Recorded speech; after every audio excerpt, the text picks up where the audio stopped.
I think that a trailblazer is a woman that you have in your life who never gives up and just keeps trying on everything that she does. Trailblazers, they give me hope, they give me inspiration, and they give me passion. I want to be a trailblazer because I can help people. When I grow up, I'm going to be a trailblazer. I'm going to be a trailblazer. I'm going to be a trailblazer. I am going to be a trailblazer.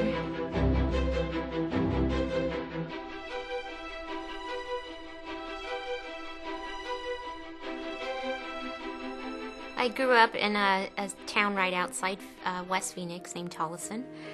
Grew up there my whole life. My dad immigrated from Mexico. My mom is a native Arizonan. Our family has lived in Tolleson for many generations. So growing up in a small town, it was a very comfortable and safe environment, and knowing that, you know, my neighbors watched over me. It was a tight-knit community that we took care of each other. My grandpa was a very hard worker. He taught us at a very young age that it was important to be an entrepreneur and to take risks. I would say the most important thing is that my grandpa taught me to never forget where you came from. When I was young, I knew that I wanted to serve my community at a young age because I had, you know, my grandfather, my grandmother, and my mom instilling that value in me. I met Anna as she was a student at Tolleson Elementary.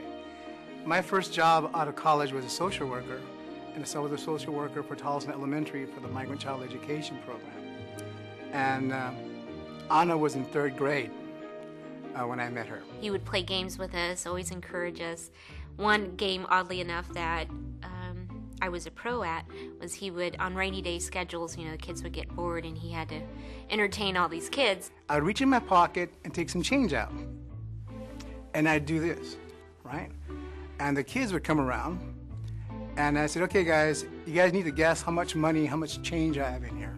What Anna would be one of the ones that would, I would say 8 out of 10 times would always get it. She was right there, she would win it. And, you know, and so that would take some critical thinking skills on the part of the students. These are 3rd graders, 2nd graders, and they're listening, and the weight of the coins and how they're sounding. But Anna was constantly winning the money. And that's how I remember her. And I said, this girl has some talent, and she's gonna go places.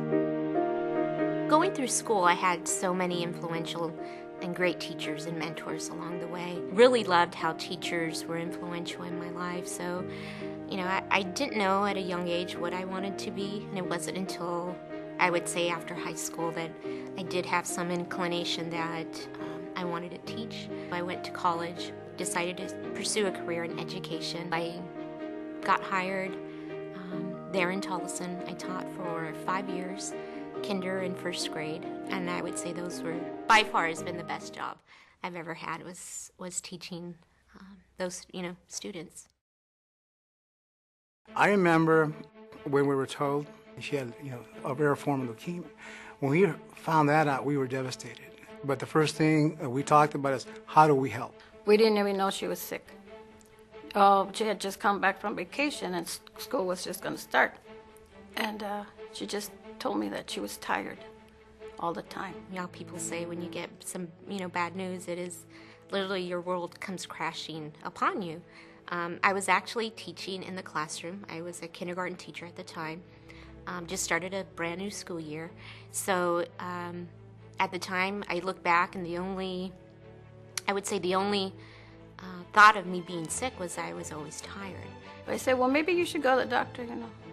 And she said she did. So I went with my husband to the doctor. I knew it was bad news. He didn't look at me in the face, and you know, he was red, he was blushing. So he did tell me, you know, I do have, you know, some news for you. And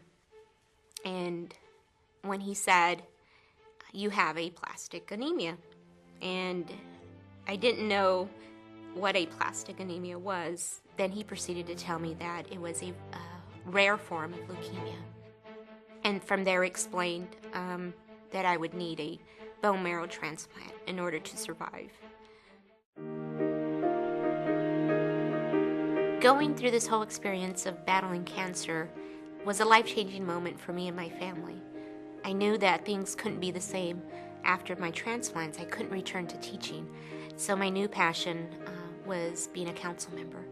I was elected to serve the city of Tolleson as a council member before my cancer diagnosis. So I was able to continue my role as a council member while seeking treatment. The council and the mayor would come and visit me in the hospital and allow me to read over the materials and participate in the council meetings via phone. I would say being a public servant to me is my number one priority.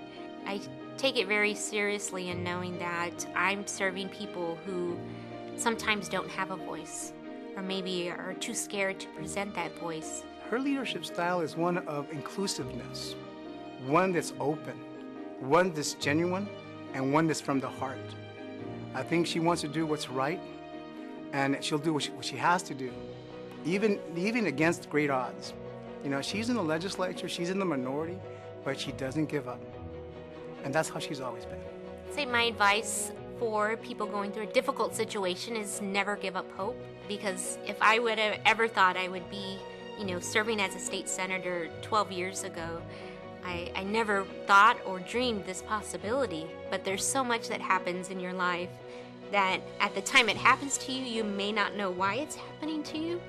But I think there's always a bigger plan that we don't think about. So to be open, never give up hope, and you gotta always keep fighting.